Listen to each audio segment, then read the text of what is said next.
Welcome to Risk Forever channel, guys. To the channel which shares the most relevant tips and tricks on how to win at Risk and improve your rank in no time. Subscribe to the channel and you won't even see how fast you will become so much better at Risk. Push that notification bell to see new videos first.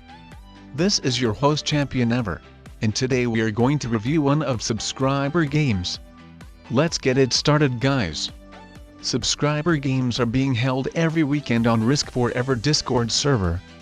I'm gladly invite everyone to join. I will leave invitation link in the comments section down below. Whether you're Grandmaster or novice, don't hesitate to participate.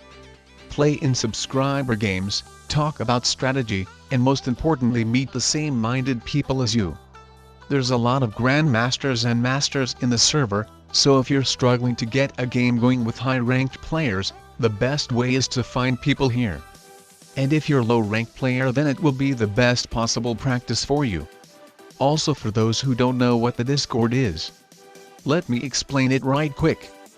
Discord is a text and voice chat for gamers, messaging app which you can download for free. There's currently no in-game chat implemented in Risk Global Domination app, so if you want to talk while playing, the best way to do it is to talk on Discord. Anyways, today we are playing 6-player progressive cards game on classic Risk map. Time per turn is 60 seconds. This time I'm playing against one beginner rank player who is green, 2 master rank players who are purple and yellow, and even 2 grandmaster rank players who are orange and blue. It seems it is going to be a tough battle. I've even got 2 grandmasters in the game. Wow! But let's not underestimate other players as well. How do you think who will win this game? Will it be one of the experienced grandmasters, or maybe one of the challenging masters, or will it be the beginner who came out as an underdog but maybe actually will end up winning the subscriber game competition? I don't know. As always, wish me best of luck, guys.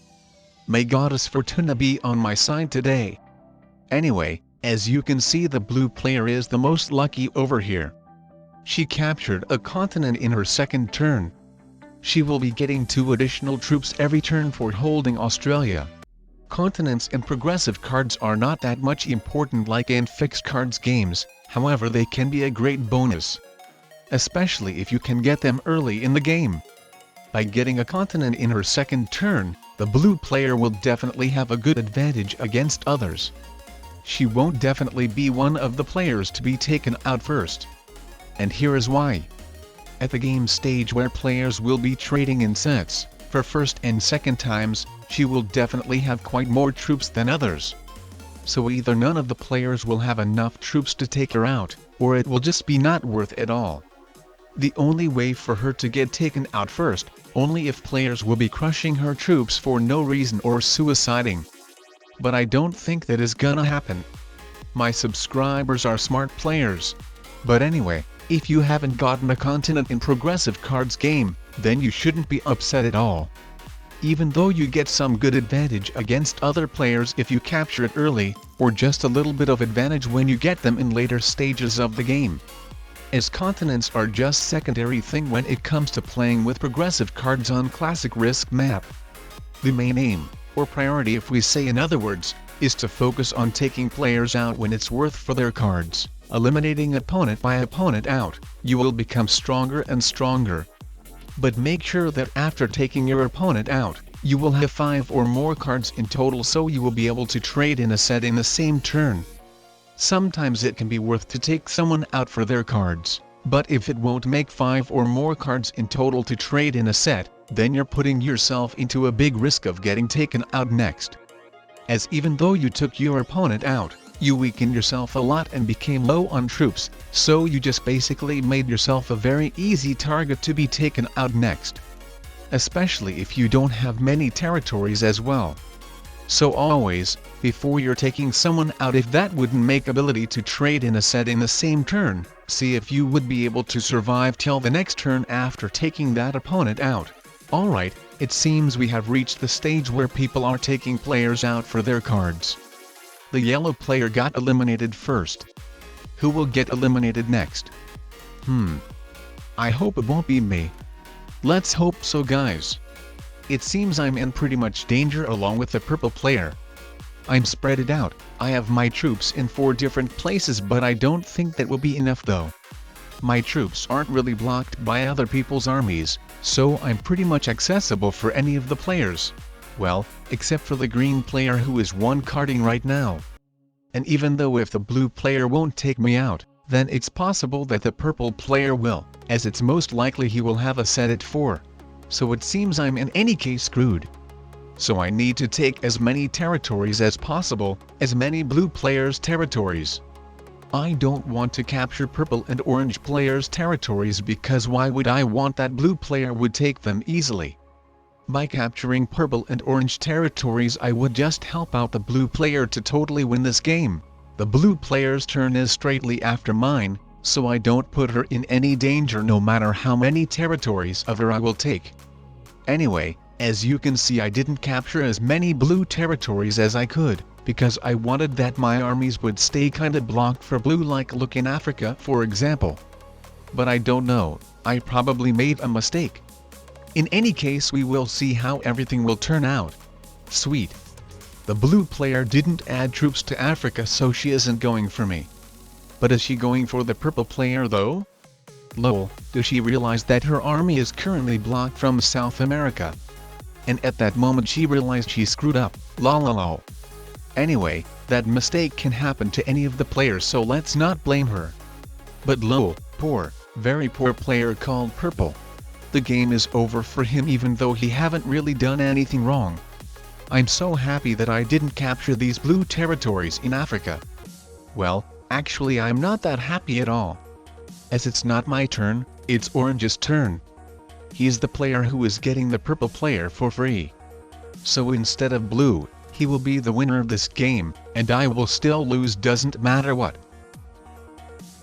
Wait, do you want to say that he isn't going for me?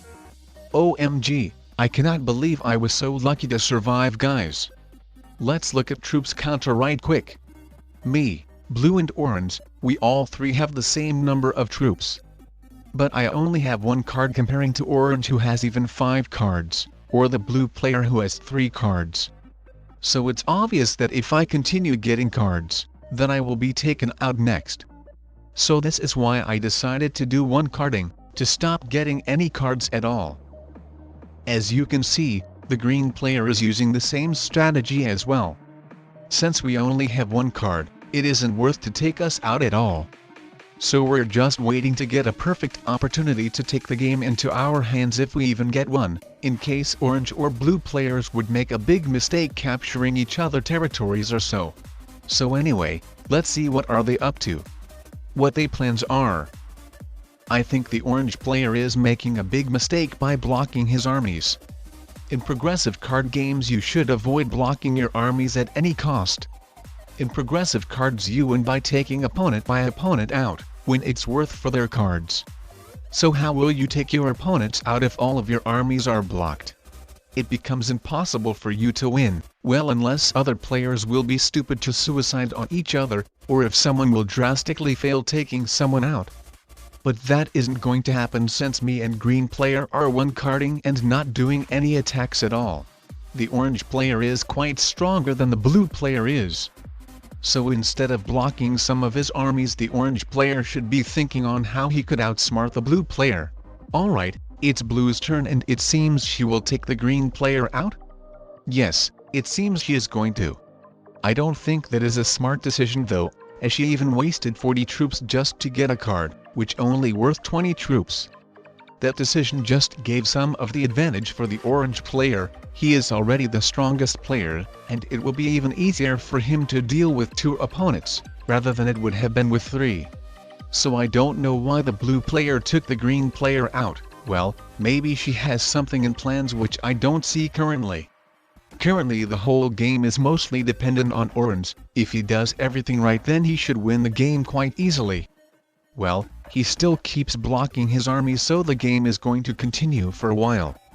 And look into current situation on the map, guys. If the orange player hadn't blocked his army in Australia, then he would have been easily taken over Asia in this turn.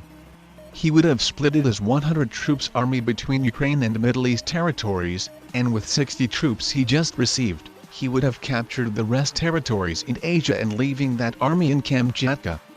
The Blues army would still be blocked from Asia, so the Orange player would have definitely increased his advantage. But that didn't happen, so let's continue spectating the game. And by the way, give this video a thumbs up guys, if you're enjoying it so far.